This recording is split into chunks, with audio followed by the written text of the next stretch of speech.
Welcome to This Week in Money. I'm Phil Mackesy. Today, Keith Schaefer on natural gas. Ellen Brown looks at Canada's debt. And Jeff Berwick on the loss of the penny. We begin with Keith Schaefer right after this. American Manganese Inc. has a manganese deposit in Arizona. Indicated 6.7 billion pounds. Inferred 8.9 billion pounds. Potentially the lowest cost producer of electrolytic manganese, costing only 44 cents a pound. Metal trading near $2 a pound. Do the math. Trading symbol AMY. Visit AmericanManganeseInc.com or phone me, Larry Ray, at 604-531-9639. It's all about money at the HowStreet.com Money Expo 2012. See Silver Guru David Morgan, Ross Clark on technical analysis, Keith Schaefer on oil and gas. Also video with Sean Broderick on small caps, money manager Danielle Park, and Dr. Doom Mark Faber interviewed by Danielle Park. Plus visit with industry exhibitors. The HowStreet.com Money Expo 2012 at the Coast Capri Hotel in Kelowna, Saturday, April 21st. To attend free, pre-register now at moneyexpo.ca. That's moneyexpo.ca or at the door. It's all about money. Welcome to This Week in Money, the source for market opinions, brought to you by AmericanManganeseInc.com. Here is Phil Mackesy. Keith Schaefer is editor and publisher of the Oil and Gas Investments Bulletin, an independent research service. He is online at oilandgasinvestments.com. There's a hyphen between the gas and investments. Don't forget, oilandgasinvestments.com. Keith's at Money Expo, Saturday, April 21st at the Coast Capri in Kelowna. You can register now at moneyexpo.ca. Keith, welcome to This Week in Money. Thanks for having me on. Good to have you. Natural gas making headlines these days. Most of the focus seems to be on the price, how cheap it is, and what that's doing to domestic producers. Give me a quick overview of the energy industry here, the LNG industry in Canada. What's that doing to them? Well, natural gas and LNG are tied at the hip for Canadian producers right now because the cost for natural gas in Canada is so cheap, nobody's making money. So everybody's looking at, okay, we still have a lot of gas in Canada. What are we going to do? Well, LNG is the answer. Liquid natural gas, shipping it overseas to China, India, Asia, and even some to Europe, as far away as Europe. So right now there are several proposals on the drawing board for new LNG in Canada, and we'll see if they can get into production by late 2015. Keith, we know LNG stands for liquefied natural gas. What is LNG? Well, LNG is a really neat technology that's been around for quite a long time, but is now just really going global. And so what happens is they cool the natural gas down to something like 250 degrees below zero, and it turns into a liquid, and it compresses in volume. So it's 1/600th of what it is in a gaseous state. So that means you can pump a lot of that liquid natural gas into these ocean carriers and ship them around the world. So, for example, it would only take a little over 20 ships a day to feed all the natural gas demands of the United States. Wow. So that's how much gas they can ship in one of these tankers now. Another feature, Keith, of the LNG story, how the U.S. can replace all that expensive oil with liquefied natural gas, and how Canada can make some money now exporting LNG to Asia. We'll talk about that in a second, but I just have a couple of questions here. Who are the major players in the LNG export market today? Well, in the LNG export market, you're looking at Qatar in the Middle East, you're looking at Australia, Indonesia, and Malaysia. So these countries have developed relatively strong infrastructures around natural gas, and Australia in particular is just going gangbusters on LNG. They've had some monster finds in the last few years and are really committed to developing. There is probably $200 billion worth of projects in development right now to really ramp up their LNG industry. Looks like most of the major imports going to Asia and specifically Japan. After the earthquake in early 2011, where the nuclear plant there had such a big disaster, the world made a decision. Nuclear is out and natural gas is in. And so their imports of natural gas have just ramped up. So they were already number one in the world, and they've actually increased their imports by 75% year over year. So that has created a fantastic market for LNG exporters and the LNG shippers. Europe also important here in the LNG picture, Keith. Yes, particularly Spain, the UK, and to a certain degree Italy. You're seeing a lot of their power is fueled by LNG. So all these countries are very keen now to see this industry mature, see more competition, and hopefully prices come down for them. Keith, you touched on Australia earlier. What are they doing to ramp up production there to cope with the demand? Well, there's two things they're doing. One's on the northwest coast and one's on the southeast coast. And really what they're looking at, particularly on the northwest coast, is several new developments that'll total well in excess of $45 billion. Shell has been the big leader there. It's going to be an offshore situation, and they're going to have probably the single largest floating vehicle in the world. It's going to be 6 times the size of the largest U.S. aircraft carrier. Wow. Just a monstrous project, and they are going to be developing all that natural gas there offshore, bringing it up to surface, freezing it right away, and just shipping it out. You mentioned earlier, Keith, that Canada was involved through Kitimat. Some big energy names here in the Kitimat LNG project. Apache in Canada, not going to be up until 2015. That's right. And it's interesting that Apache, an American company, is really leading the way in Canadian LNG exports. They came in last year and took control of the only export terminal that's been approved. Now, there are 2 other new facilities in the planning stages that almost certainly will get approved, and I would expect that by late 2015, at least 1 and maybe as much as 3 LNG terminals at Kitimat will be operational. We're talking to Keith Schaefer from oilandgasinvestments.com here on This Week in Money. And not only American companies, but foreign companies all over the world looking at Canadian natural gas. The latest in the headline, Malaysia's Petronas, huge company, saying it's looking at spending almost $5 billion to acquire an unnamed Canadian company. What's going on here? Well, Malaysia actually has a pretty good LNG industry, so they're quite aware of what the economics can be, so it makes perfect sense that they would want to expand their horizons and bring it over here where the source of natural gas is just so cheap.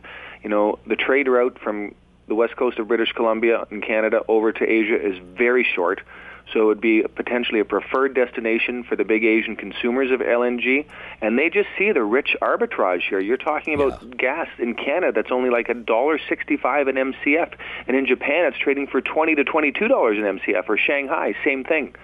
So there is clearly a lot of money to be made if you can get your approvals and facilities built. So I think they just say we want to be vertically integrated here. We don't just want a piece of the pie. We want like a big chunk of all the parts of the pie. So I think what they're looking at is buying one of the big gas suppliers in Western Canada that would guarantee their source for an LNG market. Keith, how did we get to this point? When we've been sitting on all this natural gas for years and years and years, why is it suddenly jumping into prominence? Well, it's because of the price collapse and the shale revolution. You know, what happened here about 15 years ago is we learned how to get oil and gas out of rock, specifically shale, for the first time ever. And that technology has now spread like wildfire. It started in Texas, and it's moved across North America through all the basins here. And so we have become viciously efficient at getting natural gas out of the ground, and that has collapsed the price. So here you have a huge industry in North America at a crossroads. What do we do now that we've discovered so much? And so you're seeing a lot more electricity being fueled by natural gas here in North America. Industrial demand is way up this year because of the low price, but even that doesn't take up all the supply we've created. So we have to find new markets. And just as this has happened, where we've got to find new markets, bingo. Japan says we want to double our imports. So it's just almost a match made in heaven. And the stars are lining up for Canadian producers that if they can get their approvals, get the facilities built, there is a lot of money to be made here. What about south of the border? Our friends in the States obviously looking at LNG market as well. What's the opportunity down there? Well, they're very similar to us in that they have a huge surfeit of natural gas. They had approved about 5 LNG import terminals, because just before the shale revolution took off, it looked like the U.S. demand was going to be staggering, and we would need to import billions and billions of cubic feet per day. But in a very short period of time, in the middle of the last decade, the shale revolution turned that around, and all of a sudden these big import terminals became white elephants. So what they're doing, and this is what the Canadians are doing too, all these licenses that they've got for LNG import terminals, they're now turning them around and saying we want these to be LNG export terminals. So they're in the same boat as us. I think that they're hoping that they'll have 2 or 3 ready to go by late 2015, and it's a bit of a different game down there because of the politics. You know, they have a lot of cheap natural gas, which is driving a lot of industrial demand, and a lot of people in the U.S. say, why would we export our cheapest fuel to foreigners when we can keep it here and enjoy very low fuel prices that are, fueling the economy. And that's a valid point. So it's going to be really interesting over the next 5 years how that battle shapes up in the U.S. What do you see happening? Do you see the pendulum swinging back the other way? I think there will be huge political pressure to stop LNG exports out of the U.S. People see that will mean natural gas prices will rise. And, of course, how much they'll rise is really anybody's guess. The industry says very little, actually. But people, I think, are very nervous that, you have a fragile economy there, and one of the things fueling the big renaissance in the U.S. right now after the 2008 crash is low natural gas prices. We're talking to Keith Schaefer here on This Week in Money. There's a surprise in your piece on the U.S. market. There are only 2 export terminals for natural gas in the entire U.S., one in Texas and one in Alaska. Does that surprise you? No, it doesn't, simply because the industry is just forming. Literally, this is a multi-billion-dollar industry that is forming right before our eyes. The growth curve on this industry right now is parabolic. So everyone's just scrambling to catch up to the new realities, the shale revolution, the new demand for this type of product in Asia. So everyone's building up their infrastructure to use natural gas. Electricity is now going to be more fueled by natural gas. You're talking about transportation finally becoming the holy grail for natural gas. So as all these huge new multi-billion-dollar industries are forming, everyone's really just scrambling to keep up. We're talking to Keith Schaefer from oilandgasinvestments.com. Keith, mining companies are obviously benefiting from low natural gas prices now, but what happens if they go up? How does that affect miners? I think both the oil sands and the miners would love to see very low natural gas prices for a long time. Obviously, that was going to dramatically reduce their input costs, and cheap fuel is obviously good for them. So to see really high natural gas prices, that would be really tough for them, I think. Keith, you're at Money Expo, Saturday, April 21st at the Coast Capri in Kelowna. You can register now at moneyexpo.ca. How about a sneak preview of what you're going to be talking about there? Well, at my talk, I'm going to give investors a couple ideas to think about. One is, where in an overall theme do you want to be in the energy patch right now? And then I'll also be giving them some ideas on a couple specific stocks that they should be having a look at over the next little while that I think have just fantastic growth rates going on, and hopefully where everybody can make a little bit of money. For folks who are interested in your service, how do we subscribe? Give us some details. I offer basically a 2-month free trial for annual subscribers, so it's a very risk-free way to read what I write and see if it's for you or not. So if you go to my website, you'll see that there's on the home page, there's a little green bar where one of the buttons is subscribe, and people can subscribe up there. And like I say, we try and make this as easy as possible for people. If after 2 months they don't like the service for whatever reason, they get 100% of their money back. So it really is a risk-free trial. You can't beat that. Keith Schaefer, editor and publisher of the Oil and Gas Investments Bulletin, an independent research service. He is online at oilandgasinvestments.com. Keith, thanks for talking to us today. God bless you. Thank you. Coming up, Ellen Brown on This Week in Money. Always consult your investment professional before making any investment decision. Molycorp Gold Corp has substantial assets. Magnesium deposit, inferred 52 billion pounds. Molybdenum deposit, indicated 1.9 million tons. Inferred 1.8 million tons at 0.087% MO. Past silver producer, average 182 ounces per ton. Trading symbol, MOR. Website, molycorp.com, or phone me, Larry Ray, at 604-531-9639. This Week in Money is archived online at talkdigitalnetwork.com. Ellen Brown is an attorney and president of the Public Banking Institute. She's also author of The Web of Debt, The Shocking Truth About Our Money System and How We Can Break Free. Hey, the 2012 edition of Web of Debt is out. PDF and Kindle versions available. It's also in German, Swedish, Spanish, and Korean. You can find out more at webofdebt.com. Ellen, welcome back to This Week in Money.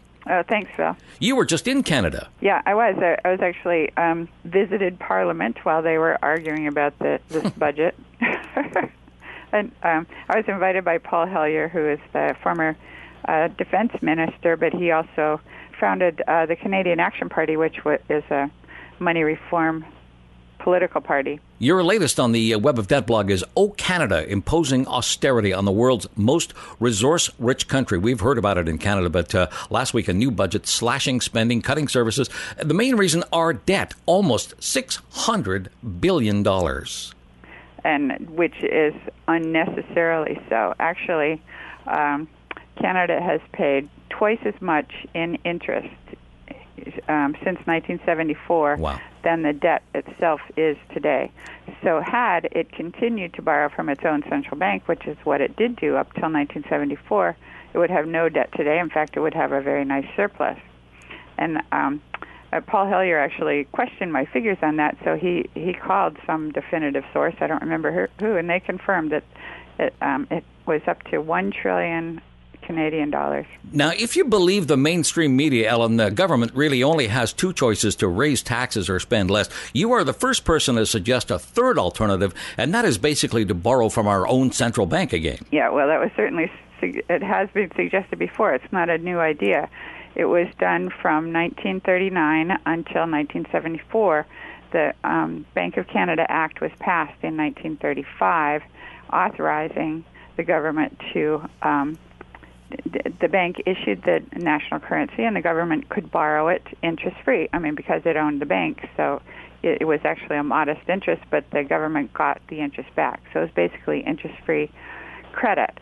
So with this amazing credit tool, the government then proceeded to do things like financed aircraft during World War II. They financed all sorts of social services for, like, education for the returning soldiers and money for retired people, and your healthcare system, universal healthcare, which we here in the U.S. have never managed to pull off.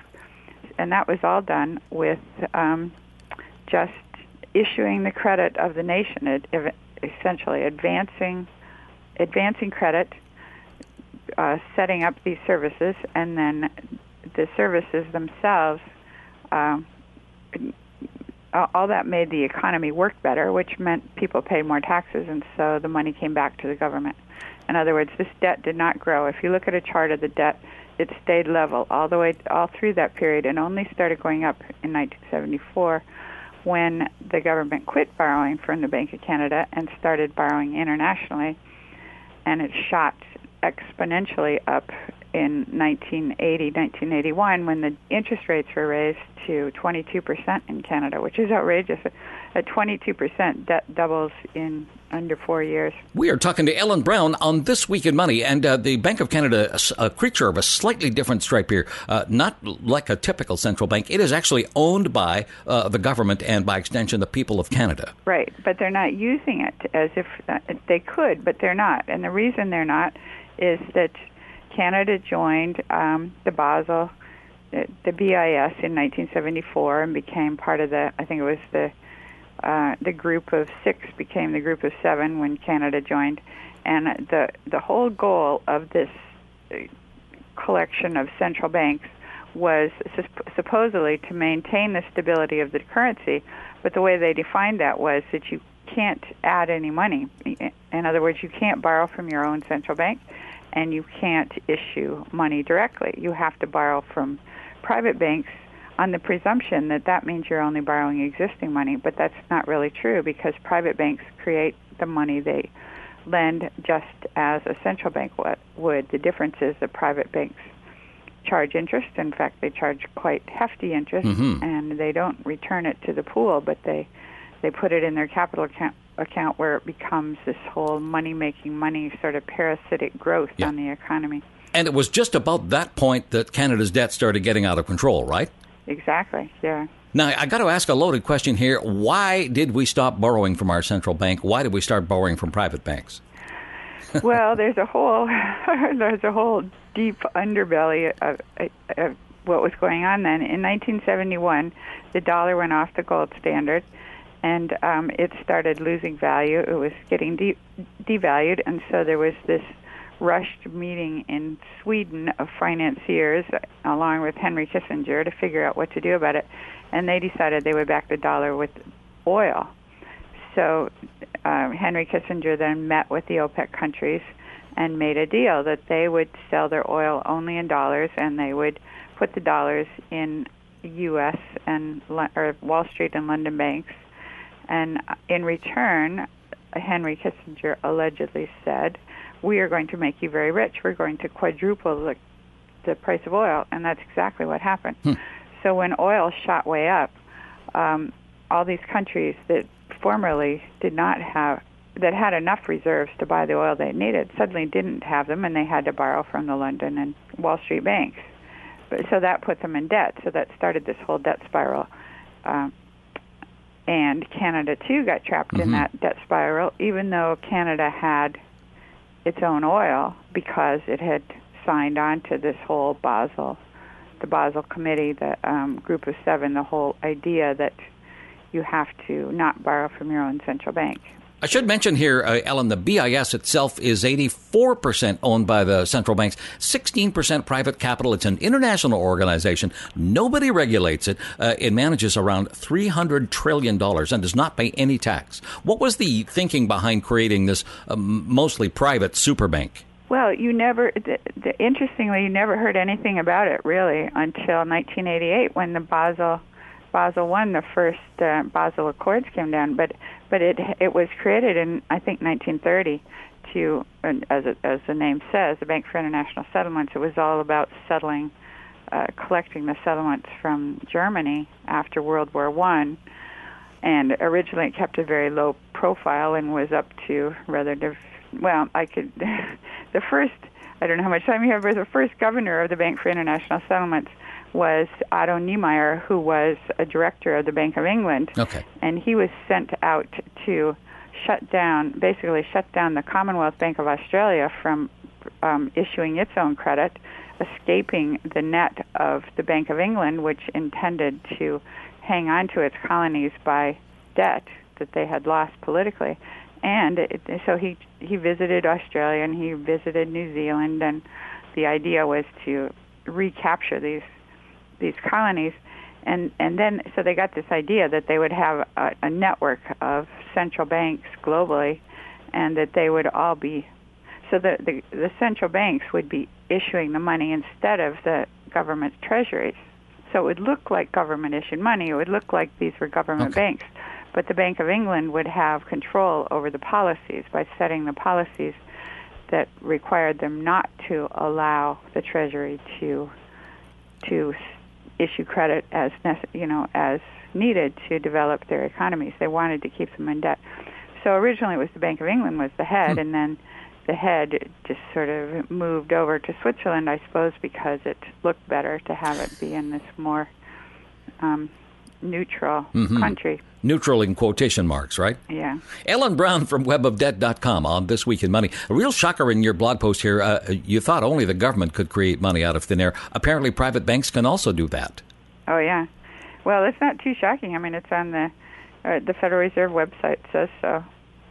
That the way money expands is that banks don't actually lend their depositors money. What they do is they just issue bank credit. They need the depositors' money in order to clear the checks, but basically they're always playing this sort of shell game where they're borrowing from here and borrowing from there, and that's why this whole liquidity thing is such a big deal. If they can't find the money to borrow cheaply for these loans that they've already made, then credit freezes, and that's what happened in 2008. So let's talk about the alternative, Ellen, and that is essentially borrowing from ourselves. Yes, well, this has been done very successfully, not only by Canada, but by Australia and New Zealand in the the Commonwealth Bank of Australia was founded in 1912, and they started, the Commonwealth Bank just started issuing credit and developing seaways and all kinds of companies across the country, and funded Australia's participation in World War I, and that was the thing that quite upset the Bank of England, and that's why they had to get control of this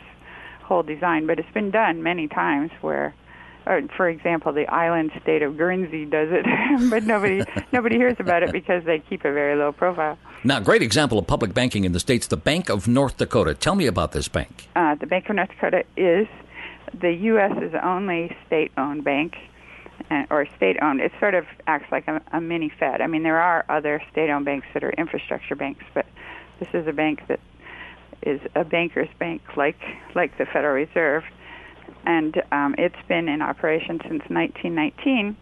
And North Dakota was the only state that escaped the credit crisis totally. In fact, they have a nice surplus. They have the lowest unemployment rate in the country, the lowest default rate on loans. They haven't lost a single bank in well over a decade. And even though they do have oil, some people say, well, they have oil and that's why they're doing so well. Mm-hmm. But they have the infrastructure to support that oil business. The state itself has a credit line with the Bank of North Dakota, so they can get very cheap credit, just like the Wall Street banks can do. They don't have to they're not at the mercy of the bond markets like other state governments are. And they make loans to their credit lines from the cities as well, so they don't have to keep these huge rainy day funds. It's just a much more efficient way to operate an economy. Basically, the principle of public banking is you return the profits to the economy. So it's sustainable. It's a mathematically sustainable system. Whereas with private banking, you have interest that this profit thing this capital growth on that's like a parasite on the edge of the economy that just keeps sucking it out. So you have the 1% getting progressively richer and the 99% supporting them. Ellen Brown from webofdebt.com on This Week in Money. Ellen, tell me about this lawsuit filed a couple of months ago in Canada. Who are the plaintiffs in this lawsuit? That was a lawsuit to attempt to get the Canadian government to borrow from its own central bank, as it had done for decades, and on constitutional grounds and on legislative grounds. The Bank of Canada Act provides for that's how the government should be funded. It's brought by COMER, which is the Committee on Monetary Reform, which has been around for quite some time, and it's a money reform group in Toronto, or in, I guess, various places in Canada. And two individuals, I think Bill Krem and Ann Emmett, as I remember. Here's a real shocker at the end of the blog. Cutting out interest has been shown to reduce the average cost of public projects by 40%. Gee, that's almost half. Yeah, that's research done by Margaret Kennedy in Germany. Okay. So that means that if you fund public projects through your own bank, but then Bank of North Dakota could fund its own projects, or California, which has a huge potential deposit base, could fund its own projects. You could reduce things that now look too expensive. Their costs could be virtually cut in half, which means they could become not only sustainable but moneymakers like alternative energy or public transport. Ellen Brown is author of The Web of Debt, the shocking truth about our money system and how we can break free. You can find out more at webofdebt.com. Ellen, thanks for being on with us today. Thank you, Phil. After the break, Jeff Berwick on This Week in Money. American Manganese, Inc. has a manganese deposit in Arizona. Indicated 6.7 billion pounds. Inferred 8.9 billion pounds. Potentially the lowest cost producer of electrolytic manganese, costing only 44 cents a pound. Metal trading near $2 a pound. Do the math. Trading symbol AMY. Visit AmericanManganeseInc.com or phone me, Larry Ray, at 604-531-9639. It's all about money at the HowStreet.com Money Expo 2012. See Silver Guru David Morgan, Ross Clark on technical analysis, Schaefer on oil and gas. Also video with Sean Broderick on small caps, money manager Danielle Park, and Dr. Doom Mark Faber interviewed by Danielle Park. Plus visit with industry exhibitors. The HowStreet.com Money Expo 2012 at the Coast Capri Hotel in Kelowna, Saturday, April 21st. To attend free, pre-register now at moneyexpo.ca. That's moneyexpo.ca or at the door. It's all about money. This Week in Money is archived online at talkdigitalnetwork.com. Jeff Berwick is founder and chief editor of The Dollar Vigilante, a free market financial newsletter. He is online at dollarvigilante.com. Jeff is back in Acapulco after a road trip last week, the Calgary Energy and Resource Investment Conference. And Jeff, while you were in Canada, they brought down a new budget here. Seems like the mainstream media totally focused on the decision to stop making pennies. It'll save the government $11 million, a total budget deficit still about 2,000 times that much. So what is the real reason behind dumping the penny? Well, yeah, just as you just said, Phil, it's unbelievable that that's the one thing that people are focusing on is the abolition of the penny in Canada when the government is into such massive deficits there now. But the real reason behind it, of course, is because just like in Rome with the silver denarius, many of these governments, what they've been doing for thousands of years now is basically having their coins made out of metal. But as they inflate or they want to continue to spend more money, they continue to inflate their currency. And basically, if you have a metal coin, what that entails is basically just continuing to reduce the amount of metal content in the coin. And so we've been seeing that in the U.S., of course, and Canada. They took out the silver content of the coins around 1965. Still to this day, you can still buy a gallon of gasoline in the U.S. for about 20 cents if you use pre-1965 silver coins. And that's all we're seeing here now. The amount of copper that's in the penny has become too expensive. It was almost 2 cents per every penny, and so they had to basically get rid of it, and that's what they've been doing. And soon, I think we'll see the U.S. as well getting rid of their nickel. There's the metal content of the nickel is actually worth more than 5 cents now. So as they continue to inflate and devalue the value of the currency, you have to get rid of these coins because they become too expensive to make, and that's what we're seeing in Canada. Well, it's interesting when you look at the composition. Before 1996 here, the Canadian penny, 98% copper, and today the same penny, 95% steel with a 5% copper plating. Yeah, it's the same old illusion of inflating the currency and taking away anything of real value. So many coins used to, of course, be made of silver or real copper, and now it's all becoming tin and whatever's the cheapest thing. And as soon as they can't even make it of anything cheap enough to cost less than a penny, they just have to get rid of the penny. And, you know, you've seen that in so many countries around the world where many of their currencies now are 10,000 baht, for example, in Thailand, or in Vietnam, 100,000 dong is basically worth a couple dollars. So this is what governments do. They just inflate their currency, but as long as they have these metal coins, they have to slowly get rid of them as the metal value of the coin becomes worth more than the actual denomination on the coin itself. Jeff, take us back to the Roman Empire one more time and tell us why they began to devaluing their money. And are we doing the same thing today? Are we doing it for the same reasons? Yes, absolutely. It's all the same reasons. Governments haven't changed in thousands of years.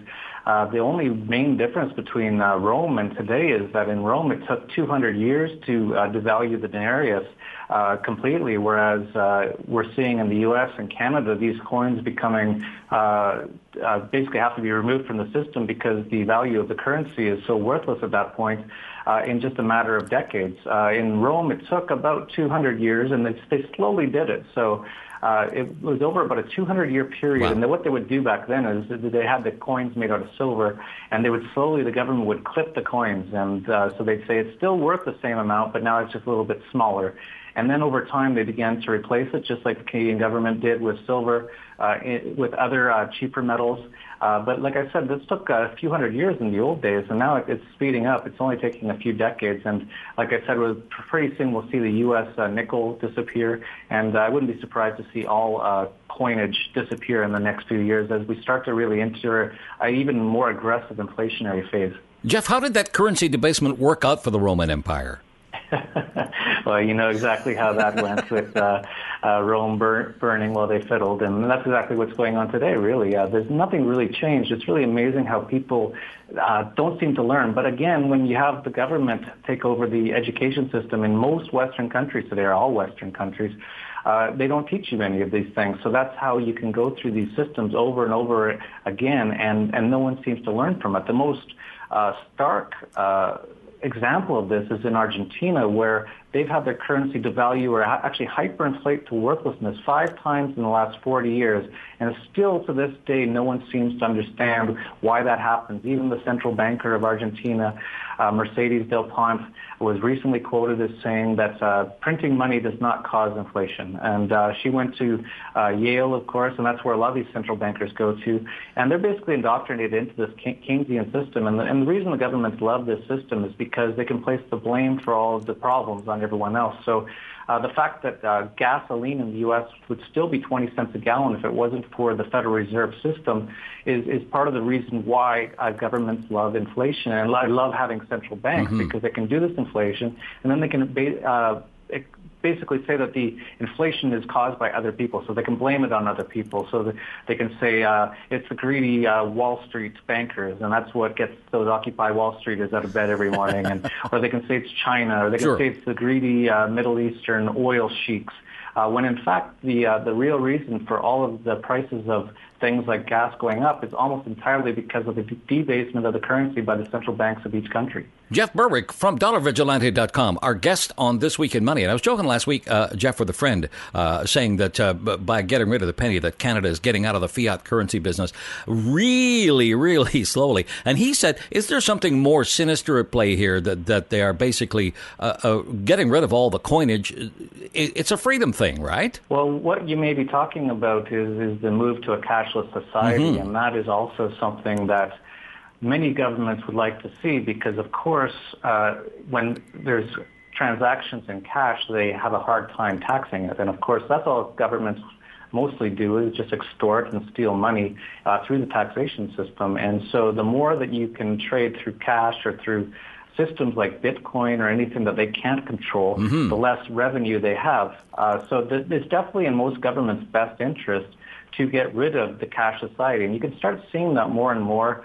You start to see that any transaction over a few $100s in cash, everyone is taught to look at it very suspiciously, like maybe it's some sort of drug lord or some sort of child molester or something along those lines. And that's really the direction they'd like it to go. The more they can make it a cashless society, the more that has to go through their banking system, the more they can control it, and the more they can tax it, and the more they can steal from us all. How long before the same thing happens to the nickel, which is probably like 90% steel anyway, right? Yes, I'm not sure what the Canadian one is, but the American one is mostly all steel, I believe. And but even that has gone up. I believe that the last I checked, it was 6 or 7 cents was the cost to make a nickel.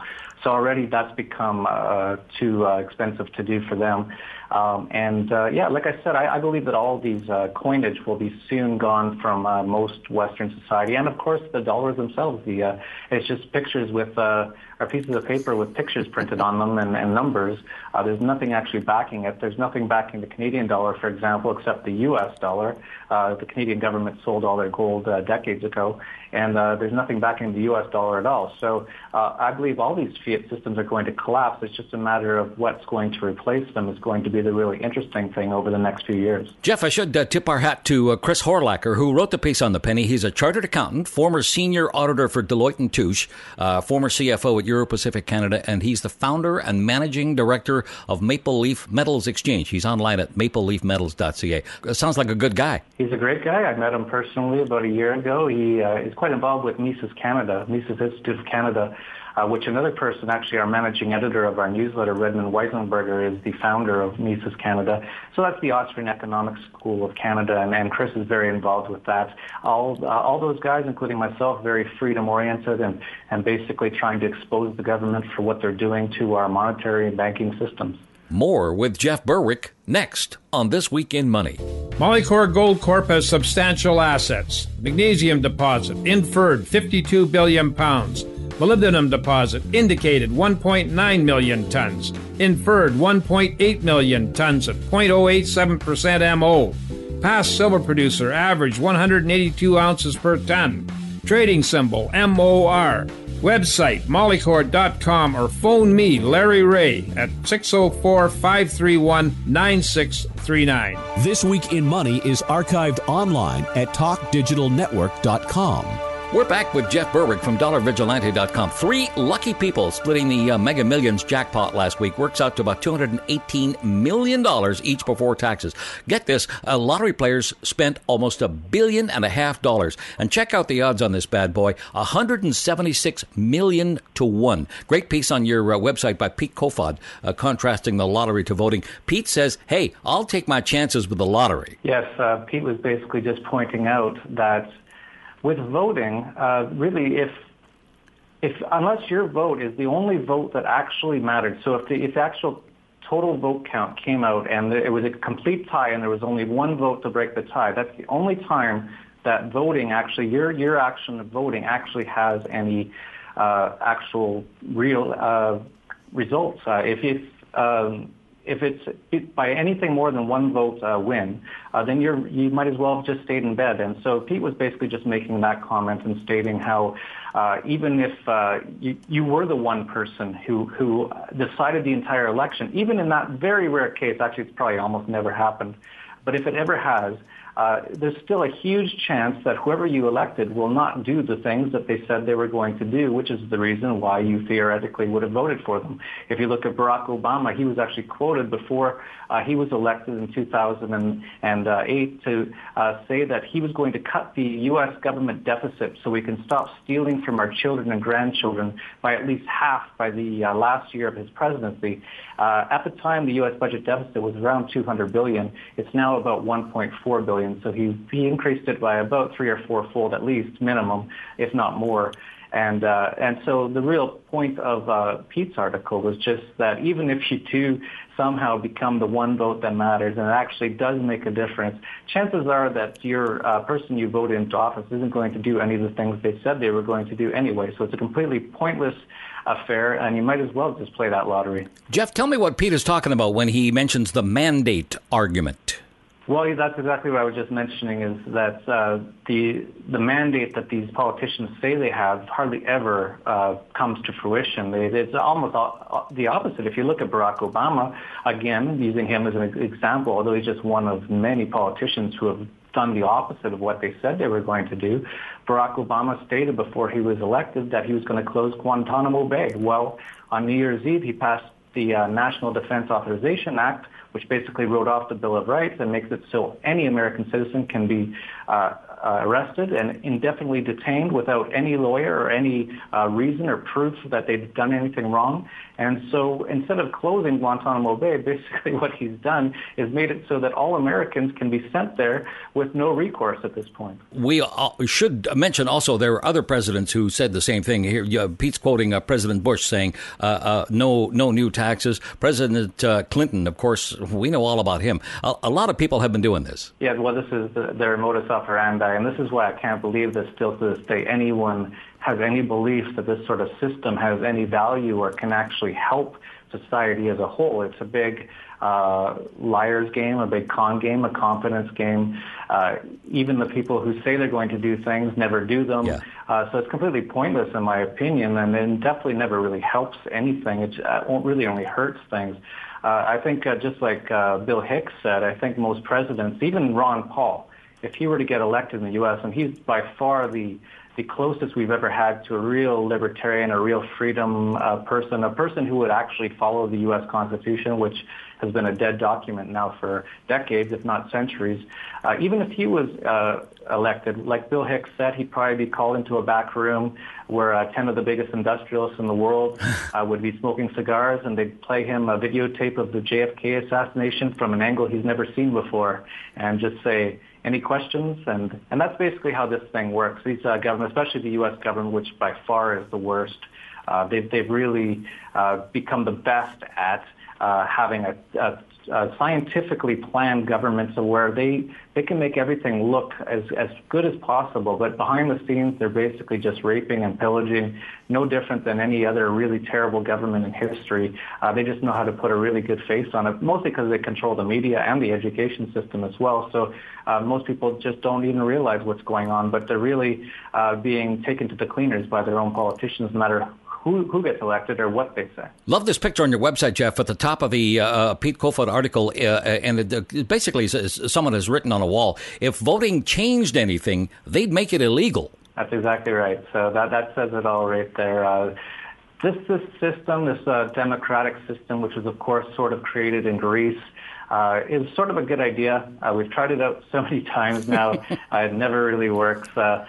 You know, a lot of people ask me, they say, well, you're an anarchist, so you're very anti-government. And they say, so you want to get rid of all government. Is that correct? And I basically say that that's not really correct. I would actually like to see more governments. I'd like to see more and more and more. If we had 1,000 times more government, to be better. If every city had its own government and there was no other government above it, that would be much better. The smaller these governments are, the better. And if we can get 10,000 or 100,000 governments, that'd be even better. If everyone's neighborhood was a government, that'd be even better, because then the people could actually see who's driving the Mercedes today, who's now the president, and who didn't have any money yesterday, and they would automatically know that that person had done a shady deal. So it's actually good to have smaller government and much more of them. And really the best case scenario for the world is eventually, if we can get to 7 billion governments, we'll have peace and prosperity like we've never known it. Yeah, it looks like too big to fail has extended itself to governments as well, right?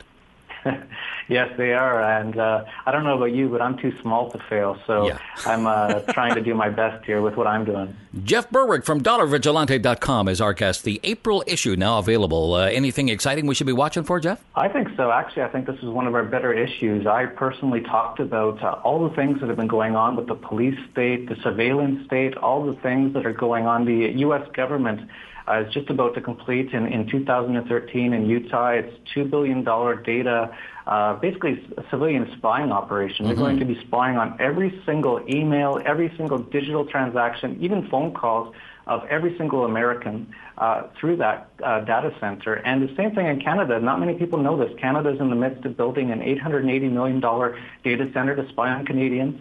And that's quite huge if you can think about it. Because the U.S. wants $2 billion. The Canadian one's almost $1 billion, yet Canada's about 1/10 the population of the U.S. So these governments are just increasing their surveillance, their police states, getting ready to crack down. The U.S. Homeland Security just bought something like 440 million armor-piercing bullets. There's only 300 million people in the U.S., so I'm not sure who they're going to use all these bullets on. But there's a lot of pretty crazy stuff happening. So we really talked about what's going on and how to protect yourself from it.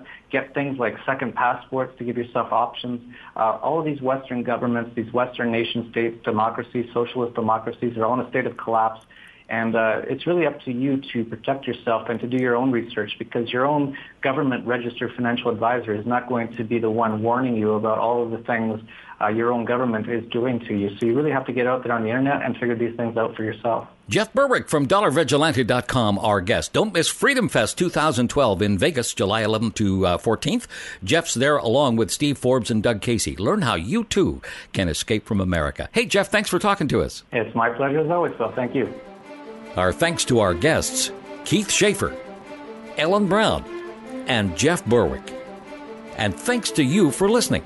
I'm Phil Mackesy. For AmericanManganeseInc.com, we're back next week with another edition of This Week in Money. This Week in Money is a production of Howe Street Media Incorporated.